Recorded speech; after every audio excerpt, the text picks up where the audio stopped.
ఏ చక్రవర్తి పేరు చెబితే యావత్ దేశం పులిచించపోతుందో, ఎవరి పేరు వింటే హిందువుల రోమాలు నిక్కబడుచుకుంటాయో ఆయన మరెవరో కాదు ఛత్రపతి శివాజీ.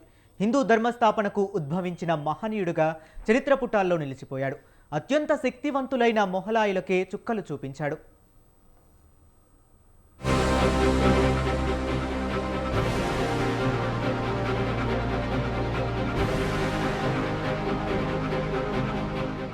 భారతదేశ చరిత్రలో ఎందరో గొప్ప చక్రవర్తులున్నారు.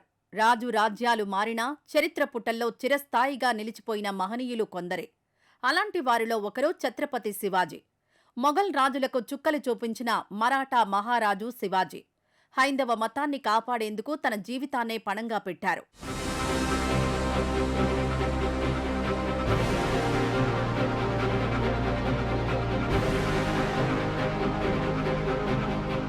అందుకే శౌర్యానికి, దేశభక్తికి, వీరత్వానికి ఆయన ప్రతీక. వీరత్వానికి మారుపేరు. సమర్థతకు ఆయన సాటి. పోరాటంలో తిరుగులేని యోధుడు. ఆయన పేరు చెబితే ఉత్సాహం ఉరకలేస్తుంది. ఆయన మాటంటే రోమాలు నిక్కబొడుచుకుంటాయి. చిన్నతనంలోనే హిందూ మతం కనుమరుగైపోతోందని ఆవేదనలో పుట్టుకొచ్చిన నిప్పు కణిక ఆయన. యావత్ దేశాన్ని కదిలించిన యోధుడు. చరిత్రలో సువర్ణాక్షరాలతో లిఖించదగిన ధైర్యశీలి, యోధాను యోధుడు, భరతమాత ముద్దుబిడ్డ, మరాఠా యోధుడు ఛత్రపతి శివాజీ.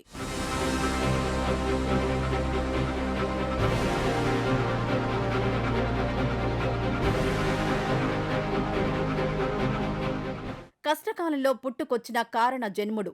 మొఘలులకు గుండెల్లో దడ పుట్టించిన దీశాలిగా, హిందూ మత పరిరక్షణకు కంకణబద్ధుడైన ధీరుడు. ఛత్రపతి శివాజీ మరాఠీలకు ఆరాధ్య దైవం.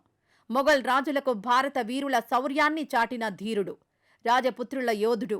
పరాక్రమం, ధైర్య సాహసాలతో దేశ చరిత్రలో చిరస్మరణీయునిగా నిలిచిన శివాజీ మహారాజ్ చిన్నప్పటినుంచి తన వినూత్న సైనిక వ్యూహాల ద్వారా బలమైన నాయకత్వ నైపుణ్యాలను ప్రదర్శించారు.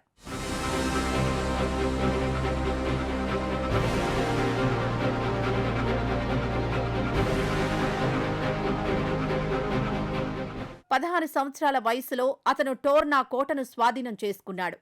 17 సంవత్సరాల వయసులో రాయ్గఢ్, కొండన కోటలను తన ఆధీనంలోకి తెచ్చుకున్నాడు. శివాజీ మహారాజ్ క్షీణిస్తున్న బీజాపూర్, ఆదిల్ షాహీ సుల్తానేట్ నుండి తన భూభాగాన్ని ఏర్పరచుకున్నాడు. ఇది చివరికి మరాఠా సామ్రాజ్యానికి మార్గం సుగమం చేసింది. అతని ప్రతిభ, వ్యూహాత్మక మేధావి ప్రజలను హైందవ స్వరాజ్య జెండా కిందకు తీసుకురావడంలో సఫలీకృతమయ్యారు.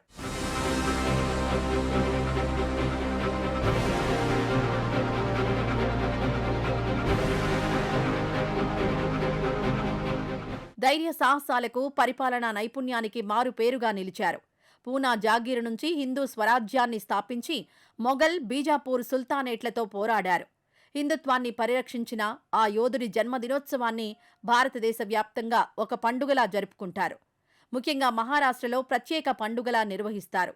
చరిత్రను పరిశీలిస్తే 1674లో శివాజీకి చక్రవర్తిగా పట్టాభిషేకం జరిగింది. అంతటి గొప్ప వీర యోధుడి జయంతి సందర్భంగా ఆయన సాధించిన విజయాలు చరిత్ర పుటల్లో ప్రత్యేక స్థానాన్ని సంపాదించుకున్నాయి.